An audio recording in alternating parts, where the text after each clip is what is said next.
以色列再出重手，伊朗实际1号人物被点名清除。不出海也能灭钱，海马斯一击打沉伊朗基诺级潜艇。伊朗新领袖被曝送往俄罗斯手术。乌克兰新导弹来了，直指俄罗斯领土。乌军袭击俄最大飞机制造厂。大家好，欢迎收看新冷战情室，我是雨桐，请大家先为我们的节目点赞留言，谢谢大家。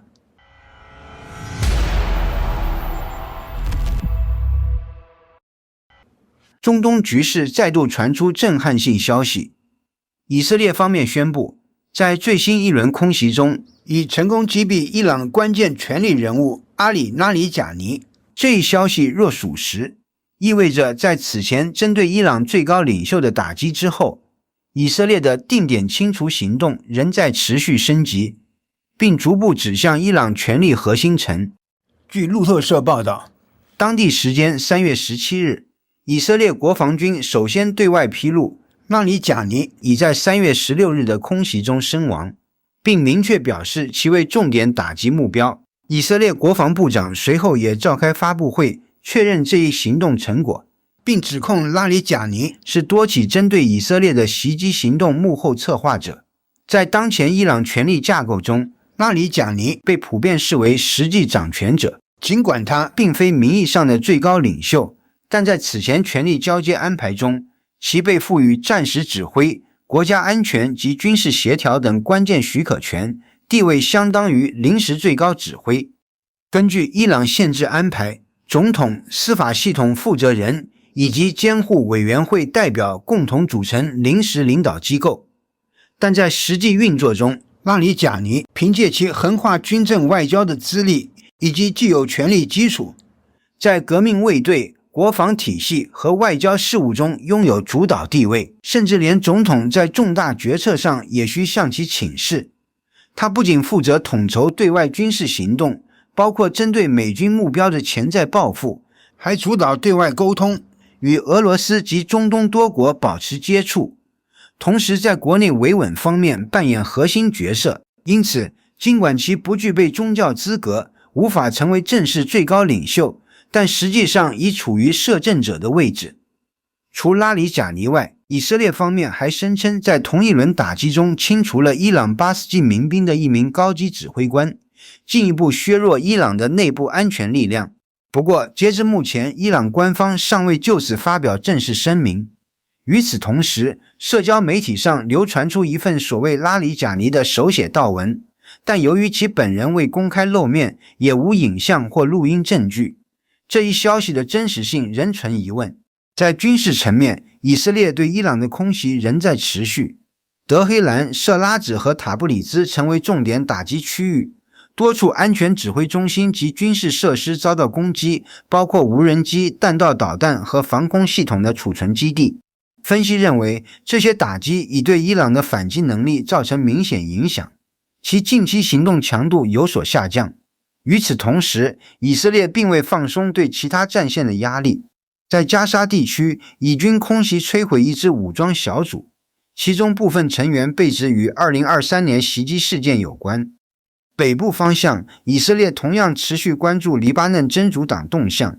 在持续打击下，来自该组织的火箭弹袭击频率已明显降低。在更广泛的地区层面，美国的关注重点集中在霍尔木兹海峡安全。白宫试图推动北约盟友参与护航行动，但响应有限。这在一定程度上也反映出当前美欧关系中的分歧，尤其是在美国对盟友政策趋于强硬的背景下。总体来看，当前中东局势正进入一个更具不确定性的阶段，以色列持续扩大打击范围，伊朗核心权力层或遭重创，而地区冲突则呈现出多线并行、相互牵动的复杂态势。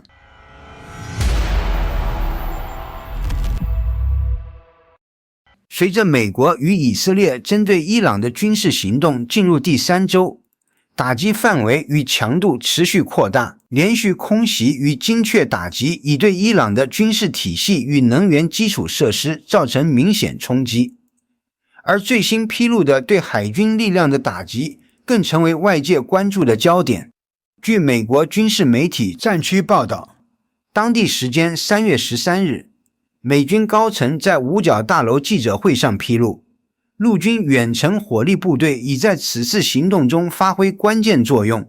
参谋长联席会议主席丹·凯恩表示，美军持续利用高精度打击武器对伊朗境内纵深目标展开攻击，其中包括对重要港口的集中打击行动。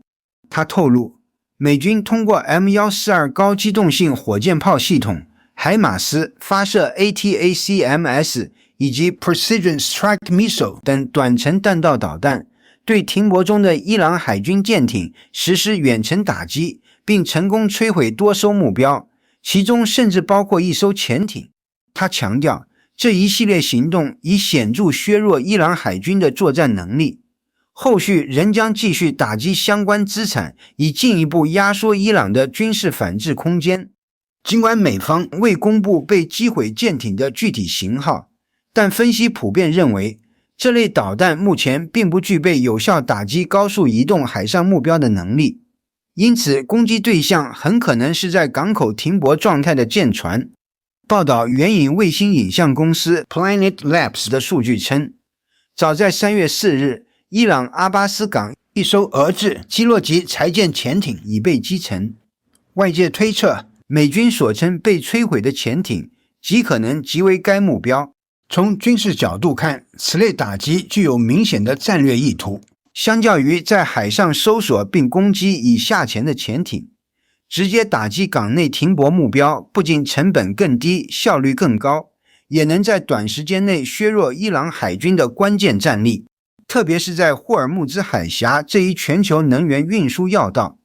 潜艇一旦部署水雷或实施突袭，将对航运安全构成严重威胁，而提前摧毁其平台可显著降低这种风险。此外，此次行动也被视为新一代武器实战应用的重要节点。报道指出，这是 Precision Strike Missile 列装后首次投入实战。相较于 ATACMS， 该导弹具备更远射程与更高精度，可覆盖更大范围的目标区域。分析认为，随着 PRSM 逐步取代 ATACMS， 美军远程精确打击能力将进一步提升。未来若在印太地区爆发冲突，该系统也可能被用于执行反舰任务，对对手海军实施远距离压制。此外，以色列国防军近日在社交平台表示，其空军在夜间行动中空袭了伊朗麦拉贝德机场，并称摧毁了一架空中客车 A340。以方指出，该飞机是伊朗最高领袖阿里哈梅内伊的专用座机，因此被视为具有特殊意义的核心资产。以军称，这架飞机不仅用于包括哈米尼在内的伊朗高级官员出访，还承担对外联络任务，包括推进军事采购、协调与地区盟友关系等。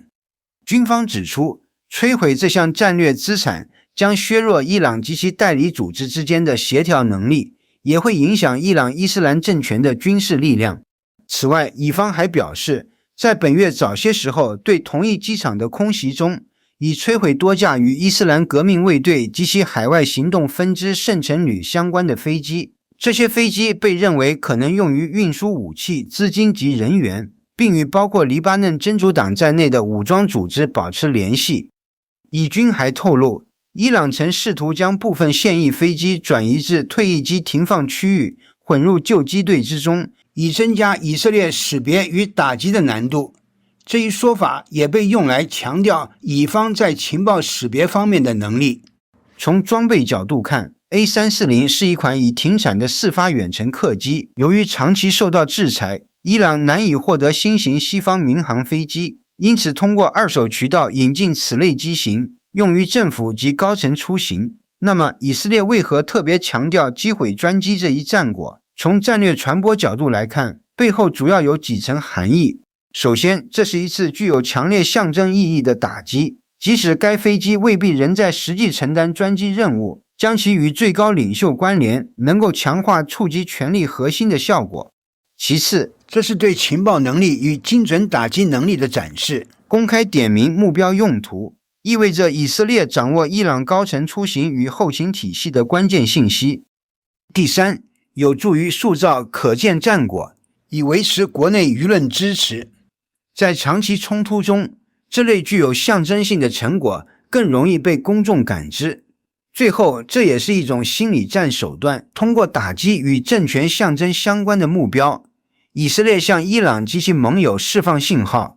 其打击范围不仅限于战场一线，也能够延伸至更高层级的关键资产。总体来看，这次行动不仅是一次军事打击，更是一场结合战术行动与信息传播的综合操作，显示出当前冲突正向更复杂的多维对抗演变。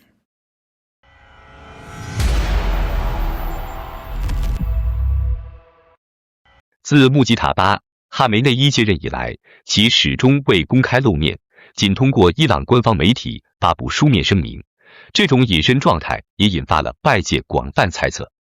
部分中东媒体披露，在2月28日的美以联合空袭中，穆吉塔巴可能遭到严重伤害。相关说法称，其伤势包括肢体重创及内脏受损，甚至一度陷入昏迷状态。但这些信息目前均未得到伊朗官方证实。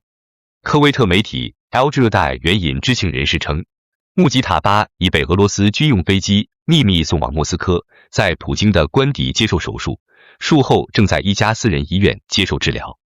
报道指出，之所以选择前往俄罗斯，一方面是由于持续空袭导致伊朗国内安全与医疗条件受限，另一方面也与外界传出其可能成为重点打击目标有关，使其难以在国内获得安全稳定的治疗环境。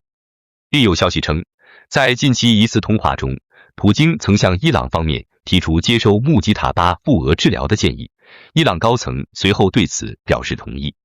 英国媒体《太阳报》随后跟进报道称，有匿名消息人士透露，穆吉塔巴伤势可能极为严重，包括腿部被炸断以及内脏破裂，目前仍处于昏迷状态。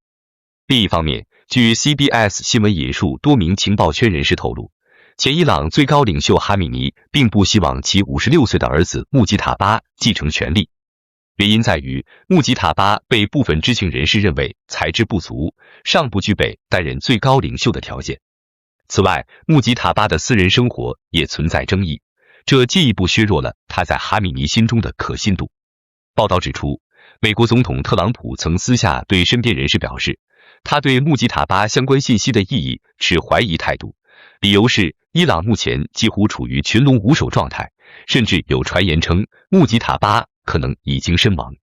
此外，白宫方面认为，现阶段真正主导伊朗局势的是伊朗革命卫队。这也显示出，自1979年伊朗伊斯兰革命以来建立的神权统治体制可能正面临重大变动。针对这些情况，美国中央情报局和白宫均选择不予置评。特朗普在3月13日接受福斯新闻采访时公开暗示，哈米尼对穆吉塔巴缺乏信任。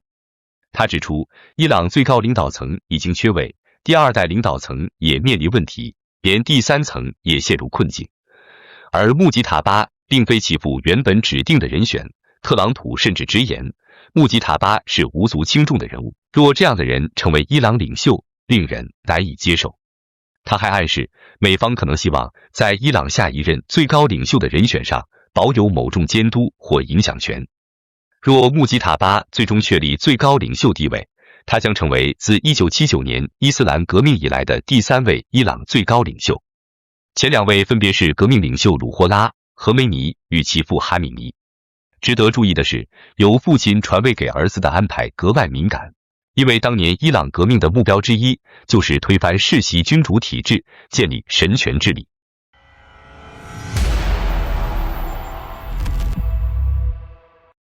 乌克兰准备将新研制的弹道导弹投入实战，以直接打击俄罗斯境内目标。该导弹被认为与美军 ATACMS 导弹性能相当，射程约为300公里，可覆盖俄罗斯边境的重要目标。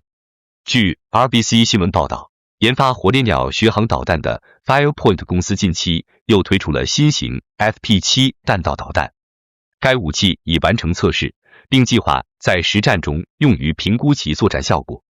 相比巡航导弹 ，FP7 更难被拦截，且造价仅为 ATACMS 的一半，兼具远程打击能力和经济性。与此同时 ，Firepoint 公司还在研发射程突破850公里的 FP9 弹道导弹，未来有望将打击范围覆盖至莫斯科全境，这标志着乌克兰远程打击能力的进一步提升。在扩展远程打击体系的同时，乌克兰也在加紧防空系统的建设，并加强与欧洲国家的军事合作。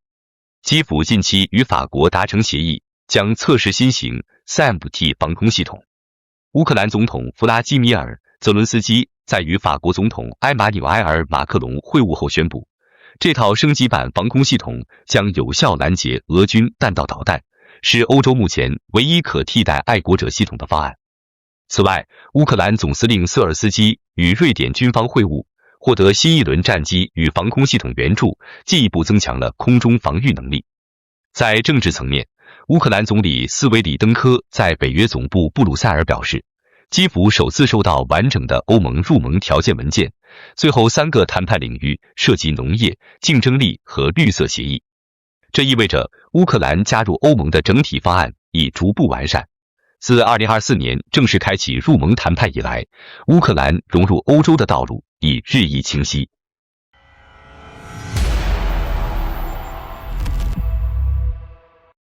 时隔不到3天，乌克兰再次对俄罗斯境内发动远程打击，覆盖距离超过1000公里，显示其远程打击能力持续升级。最新消息称，乌克兰部队命中了俄罗斯最大的飞机制造厂阿维亚斯塔工厂。据开源情报防御者报道，当地时间3月17日夜间，乌克兰军方持续向俄罗斯腹地发射无人机蜂群，对深远目标进行打击。位于乌里扬诺夫斯克的阿维亚斯塔工厂在凌晨时分遭遇攻击，当地居民称听到了多起爆炸声。初步评估显示，该厂第1号车间被击中。尽管俄方官方频道承认遭受打击，但声称未造成任何实质性损失。阿维亚斯塔工厂隶属于俄罗斯国家技术集团，是全俄最大的飞机制造厂。长期以来，该厂主要负责维修伊尔76、伊尔78及 A50预警机，如今却遭到猛烈空袭。这一目标距离乌克兰边境超过1000公里，显示出乌克兰近期空袭的范围、强度和频率均已刷新纪录。例如，俄罗斯首都莫斯科近期遭受了自俄乌战争以来规模最大、持续时间最长的攻击，连续空袭超过48小时。同时，俄罗斯南部的拉宾斯克油库在遭遇攻击后持续燃烧，目前大火仍未被扑灭，并已蔓延至相邻2个大型油罐。根据 ISW 战争研究所的评估，乌克兰对俄罗斯能源系统的连续打击已造成超过1兆卢布的经济损失。不仅如此，乌克兰还对克里米亚地区发起新一轮攻势，重点针对俄军防空系统。在俄战达尔涅附近，乌军成功摧毁了一套 S-400 导弹发射器，而在利布克涅赫蒂夫卡又有2套 Protimnik 和 Pro 雷达系统被摧毁。此外，乌克兰特种部队对克里米亚的伊斯坎德尔导弹系统发起精准打击，当时该导弹系统正准备轰炸基辅及周边城市。多架无人机协同完成作战，导致俄军弹药发生多起2次爆炸，进一步削弱其作战能力。从莫斯科到俄罗斯深处，再到克里米亚及其他俄战区，乌克兰的远程空袭正呈现升级态势。此外，乌克兰在红军村方向连续打掉了2座俄罗斯军队的指挥部，战术打击范围和强度再次升级。与此同时，城内的俄军还出现了被误伤的情况，战场局势复杂。据诺尔报告前线频道披露，当地时间3月16日前后，一架乌克兰米格29战斗机飞抵红军村波克罗夫斯克以北的罗金斯克地区。乌军首先摧毁了俄军的无人机基地，有效切断了敌方进一步的空中打击能力，随后瞄准对方指挥所实施精确打击。现场视频显示，俄军指挥部所在的建筑群冒起浓烟，至少3栋建筑被摧毁。该目标距离红军村仅约10公里。与此同时，红军村南部的俄军阵地也遭到乌军空袭，另一架米格29投下法国制造的 AASM-250铁锤炸弹，精确命中南部指挥系统所在建筑。现场画面可见连续火光和巨响，这一北部与南部的双向打击均为策应红军村战事而实施。乌克兰空军正以空前强度参与前线轰炸。早些时候，一架 F-16AM 战机在夜间完成任务后顺利返航，